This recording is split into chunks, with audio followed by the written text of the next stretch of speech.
নমস্কার বন্ধুরা, আমি রাজ আর আপনারা দেখছেন ওয়ান্ডারলাস্ট। আজ এক নতুন সফরে হচ্ছি সুন্দরবন। এবারে বাইকে নয়, এবারে জলে, বোটে। সাথে আমার আছে 5 বন্ধু, আমরা যাচ্ছি। এখান থেকে 4 বন্ধু, আরেক বন্ধু আমাদের সঙ্গে সুন্দরবনে অ্যাড হবে। তো সবার সঙ্গে পরিচয় করে দিই। তো এখানে আমরা 4 জন রয়েছি: প্রবীর, হোসেন, সুকান্ত, আর আমাদের সঙ্গে তাপস অ্যাড হবে ক্যানিংয়ের কাছাকাছি ওখান থেকে। তো বন্ধুদের সাথে থাকো, দেখতে থাকো ওয়ান্ডারলাস্ট।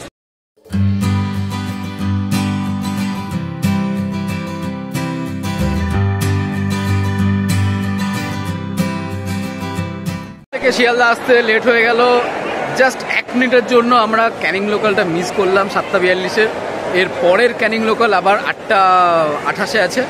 তো এক্সপ্লোর করি সাউথ শিয়ালদা। অনেকদিন পরে লোকাল ট্রেনে যাচ্ছি, তো সাউথ শিয়ালদা আবার এক্সপ্লোর করি, একটু ঘোরাঘুরি করি, আধা ঘন্টা চলে যাবে, তারপরে ওয়েট করি আর কি করব।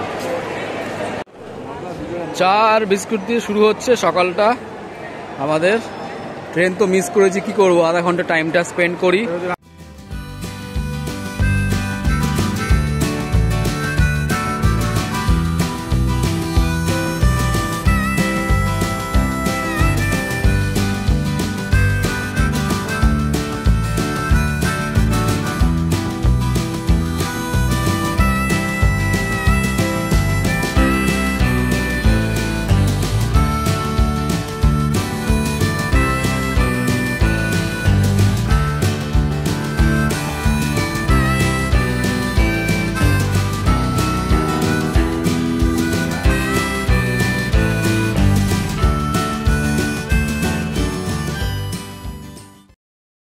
ক্যানিং পৌঁছালাম, এখান থেকে ব্রেকফাস্ট করব, তারপরে ম্যাজিক ধরে চলে যাবো গদখালি। ব্রেকফাস্টে আমরা চিকেন স্মোকি রোল মিয়া মোড়ে থেকে, সাথে কি স্লাইস থাকবে নাকি? স্লাইস।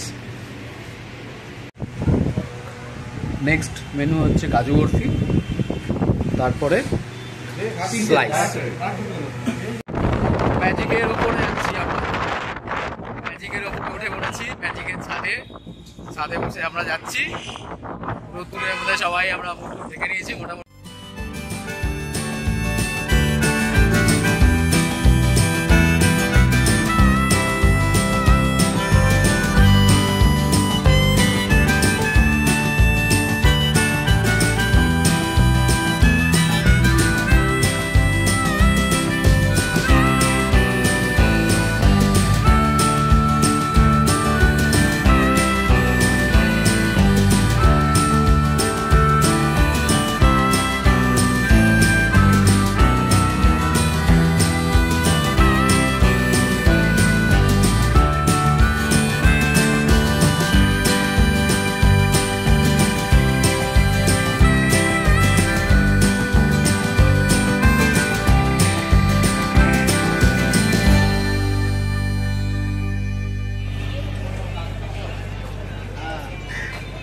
বুর্জ খালিফা থেকে নামছে আমাদের কুর্জ খালিফা।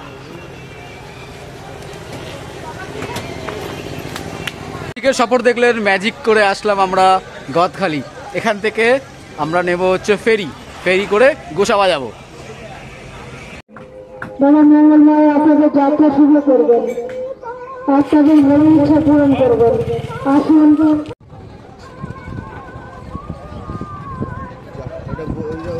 চলে গেল না, দাঁড়িয়ে আছি। বোট আসছে আমাদের, বোট আসলে এখান থেকে আমরা গোসাবার দিকে যাব। তো বন্ধুরা দেখতে থাকো ওয়ান্ডারলাস্ট, আর ব্লগ ভালো লাগলে লাইক, সাবস্ক্রাইব, কমেন্ট করতে থাকো। বোটে উঠে পড়েছি আমরা, সাথে ডাব রয়েছে সবার হাতে। তো বন্ধুরা দেখতে থাকো ওয়ান্ডারলাস্ট, ব্লগটা খুবই মজাদার হবে। লাইভ অনেক কিছুই আপডেট থাকবে, এবং এটাও বলতে পারি যে এমনও জায়গা দেখাবো কিছু সুন্দরবনের যেগুলো অন্য ব্লগে থাকবে না।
কবিগুরুর বাংলো বা বিকন বাংলো, প্রবেশ মূল্য 5 টাকা।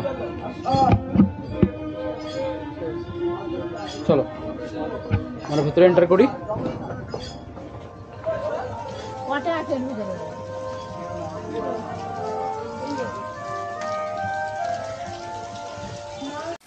স্থানীয় ইতিহাসবিদদের মতে গোসাবায় জনবসতি গড়ে তোলার পিছনে হাত ছিল আদতে স্কটল্যান্ডের বাসিন্দা স্যার ড্যানিয়েল হ্যামিল্টনের।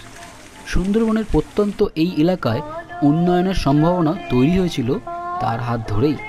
1903 থেকে 7 সালের মধ্যে এই এলাকার ঝোপজঞ্জল সাফ করে জনবসতি গড়ে উঠতে শুরু। সাহেবের কর্মকাণ্ড নিজের চোখে দেখতে ছুটে এসেছিলেন স্বয়ং রবীন্দ্রনাথ ঠাকুর। বাংলাতে ঢোক, বাংলাদেশ লীলা খেলা কোথায় ওরা কোথায়?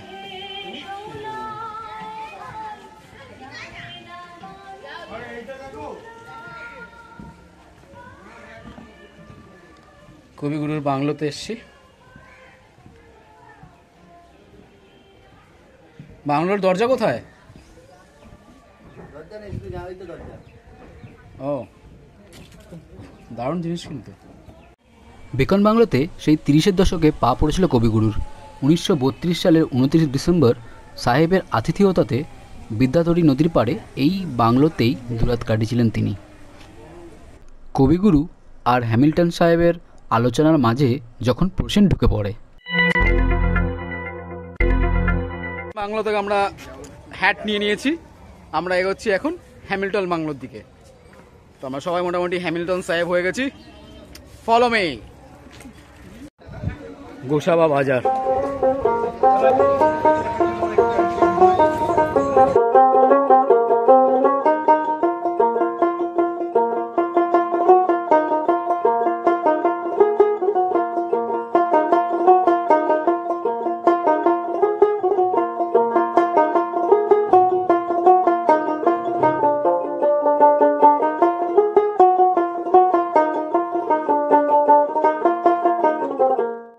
বন্ধুরা, বেকন বাংলো মানে রবীন্দ্রনাথের বাংলোতে আপনি যেতে পারেন, ঠিক আছে, কিন্তু হ্যামিল্টন বাংলোতে কিছু নেই।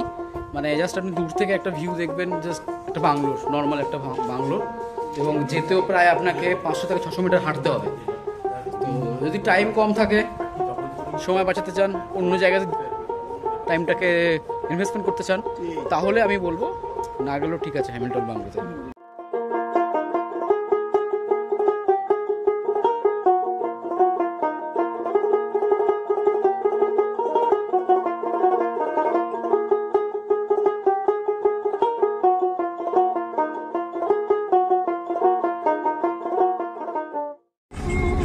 বন্ধুরা, এখন গোসাবা থেকে আমরা যাচ্ছি সুন্দরবন রেসিডেন্সি।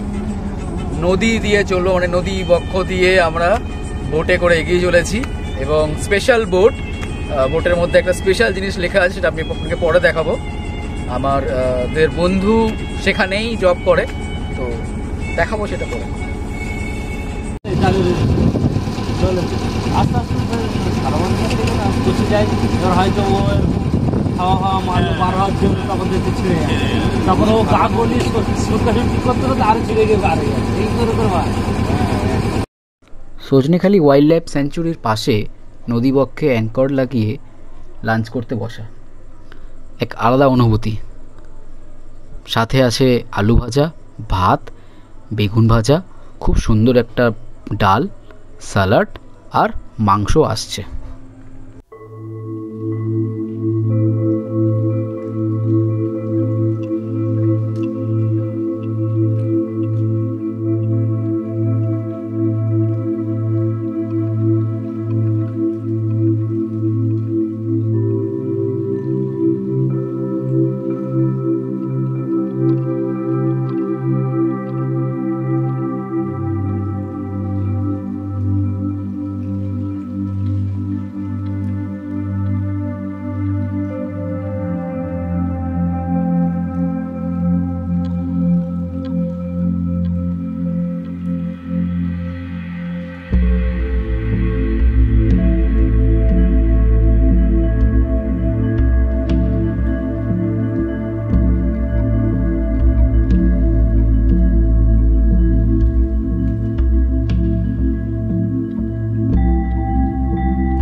গন্তব্যস্থলে চলে আসলাম, আমরা জাস্ট নামবো Sundarban residency.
Room tour,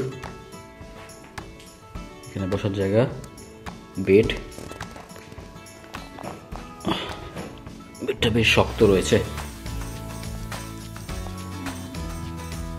table, water,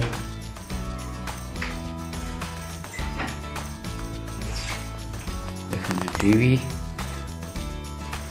সাথে এখানে ওয়াশরুম, ওয়াশরুমটার সাথে বেশ বড় একটা জায়গা আছে,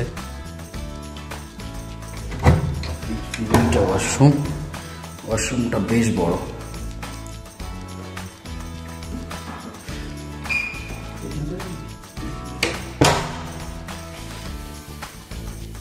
বাইরে একটা ব্যালকনি,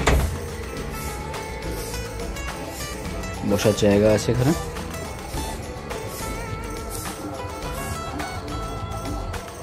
This is it.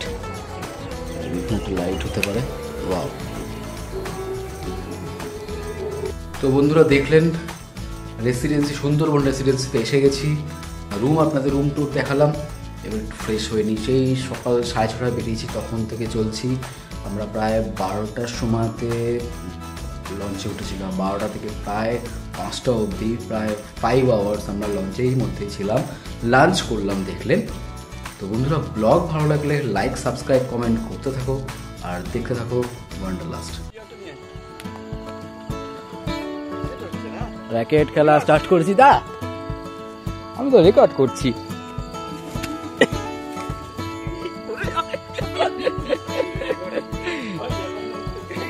কর কর কর মা খেল।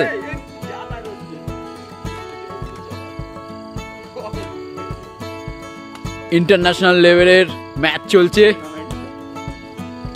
টান টান উত্তেজনা। যা কি হলো, টান টান উত্তেজনায় ম্যাচ স্টার্ট হয়ে গেছে। ঠিক আছে, চলো।